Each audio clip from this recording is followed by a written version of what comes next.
मेरी तरफ से आप सभी को राम राम, अस्सलाम वालेकुम। ये देखिए दोस्तों, हमारे भी यहाँ रोहतक में मदरसा है, मस्जिद है। तो ये मदरसे के बच्चे हैं, ठीक है। यहाँ मदरसे में हमारे गणतंत्र दिवस मनाया जाता है। ये देखिए आप सभी के लाइव बीच है। और आस पड़ोस के जैसे प्रधान हैं, ये झंडा फहराते हैं। यहाँ पड़ोस के मदरसे के सारे बच्चे इकट्ठे होते हैं। ये देखो दोस्तों, कितने प्यारे लग रहे हैं सभी। तो ये जो हमारे मन में गलत फहमी रहती है, इस चीज़ को ख़त्म कर दो भाई। क्या हिंदू, क्या मुसलमान, ठीक है। ऐसे एकता बना के रखो सारे भाई। हेलो गाइस, कैसे हो आप सब। तो भाई, आज स्वतंत्रता दिवस की, रिपब्लिक डे की आपको बहुत बहुत बधाइयाँ, ठीक है। तो आज हमारे पड़ोस में मतलब मस्जिद है, मदरसा है, तो वहाँ पे ये स्वतंत्रता दिवस मनाया जाता है हर साल, बिल्कुल झंडा फहरा के। तो आज उसमें शामिल होंगे, पहले भी होते थे और आज आपके बीच में दिखाएंगे वो, ठीक है। करते हैं, छोटे छोटे मदरसे के बच्चे पोएम सुनाते हैं, गज़ल सुनाते हैं, ठीक है। तो वो आपके बीच में रखेंगे, ठीक है। बताना आपको कैसा लगा। और झंडा फहराएंगे आज सभी हमारे पड़ोस के जो भी प्रधान हैं, हेड हैं, बड़े बड़े, वो हर साल झंडा फहराते हैं, ठीक है। तो दिखाते हैं आप सभी को। जो 26 जनवरी का दिन हमें हासिल हुआ है, वो एक बहुत मेहनत और मशक्क़त के बाद हासिल हुआ है कि अंग्रेज़ों से जो आज़ादी मुल्क को हासिल हुई, वो 1947 में जो है हासिल हो गई। लेकिन उसके कुछ दिन बाद तक भी जो है अंग्रेज़ों का बनाया हुआ कानून जो है वो मुल्क के अंदर नाफिज था, उसी पर अमल किया जाता था। और मुल्क की आज़ादी के बावजूद हमारे अपने पास कोई कानून नहीं था अपना कि जिसके मुताबिक हम अमल कर सकें। तो उसी दौरान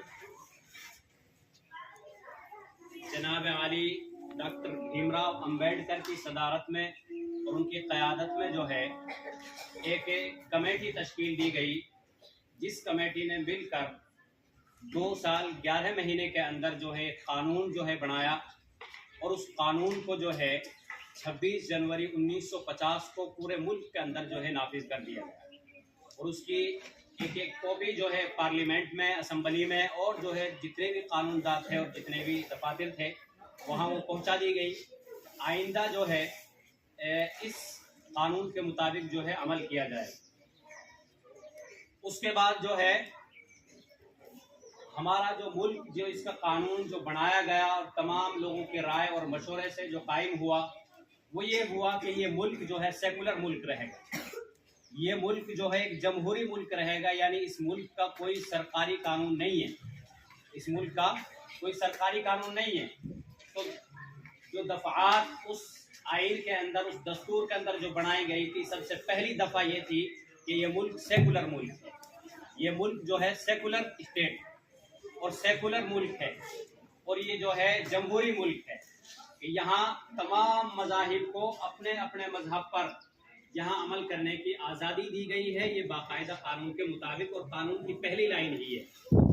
यानी जमहूरी और सेकुलर का मतलब है कि इसका कोई सरकारी कानून नहीं है, बल्कि इसमें तमाम हिंदू, मुस्लिम, सिख, ईसाई तमाम बिरादरियाँ मिलकर जो है उनसे हिंदुस्तान मुल्क बनता है, और वही इस मुल्क का कानून है। तो 26 जनवरी 1950 को जो है ये कानून इस मुल्क के अंदर नाफिज हो गया। और उसी कानून के मुताबिक आज हम इस मुल्क में जो है एक राहत की सांस ले रहे हैं। तमाम, चाहे वो किसी भी मजहब से ताल्लुक़ रखता हो, हर आदमी अपने मजहब पर, अपने इबादत गाहों के अंदर वो अपने खुले, उससे जो है आज़ादी है उनको, जिस तरह वो अपना इबादत करना चाहें वो कर सकते हैं। लेकिन अफसोस की बात यह है कि आज उस कानून को जो है रोंदने की कोशिश की जा रही है, उस कानून को बिगाड़ने की कोशिश की जा रही है, और एक सेकुलर और एक जमहूरी मुल्क को जो है तोड़ने की कोशिश की जा रही है। जो चीज़ हमारे मुल्क के खिलाफ, इसलिए कि जो कानून हमारे बड़ों ने जो बनाया था वही हमारे मुल्क का और हमारी पूरी इंसानियत का, और हिंदुस्तान के अंदर बसने वाले तमाम मुसलमानों का और तमाम इंसानियत का, तमाम लोगों का जो मुल्क के अंदर तरक्की का जो एक जामिन है वो सिर्फ ये कानून हो सकता है। इसके अलावा अगर हम दूसरा कानून जो है अपने मुल्क पर थोपने की कोशिश करेंगे तो वो हमारे मुल्क के लिए भी एक खतरा है, तमाम इंसानियत के लिए वो जो है एक तकलीफ दे सबब बन सकता है। इसलिए कि जब जो हमने जो कानून बनाया था वो तमाम को आज़ादी देता है, और अब अगर कोई उस आज़ादी को छीन कर जो है इस मुल्क के अंदर जिंदा रहना चाहे और इस मुल्क के अंदर जो है सुकून और सलामती चाहता हो तो ऐसा नहीं हो सकता। इसलिए कि जो आइन के अंदर, दस्तूर के अंदर जो आज़ादी दी गई है वो तमाम को बराबर की आज़ादी दी गई है। तो इसलिए हम जो है इस मौके को और इस दिन को जो है अपने लिए हम गनीमत का दिन समझें, और मुल्क से मोहब्बत ये हमेशा हमारे दिल में रहे। इसलिए कि अल्लाह के नबी सल्लल्लाहु अलैहि वसल्लम जब मक्कतुल मुकर्रमा से हिजरत करके मदीना तशरीफ लाए तो बार बार जो है मक्के की तरफ सर उठाकर देख रहे हैं, इसलिए कि पैदाइशी मुल्क से दिल के अंदर फितरी मोहब्बत होती है इंसान को।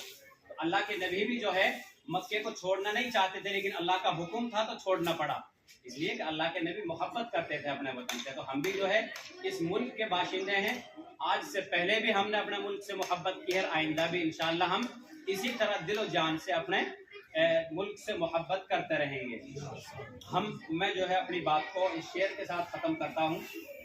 अल्लामा इकबाल का शेर है कि मजहब नहीं सिखाता आपस में बैर रखना, हिंदी है हम, वतन है हिंदुस्तान हमारा। अब जो है ठंडा दोस्ता हमारा हमारा सारे जहां से अच्छा, पर्वतों सबसे ऊंचा हमसाया आसमां का, पर्वतों सबसे ऊंचा हमसाया आसमां का, वो संतरी हमारा, वो संतरी हमारा, वो पासबा हमारा हमारा सारे जहां से अच्छा, दोस्ता हमारा हमारा सारे जहां से अच्छा, डोली में खेलती है उसकी हजारों नदियाँ, गोदी में खेलती है उसकी हजारों नदियाँ, गुलशन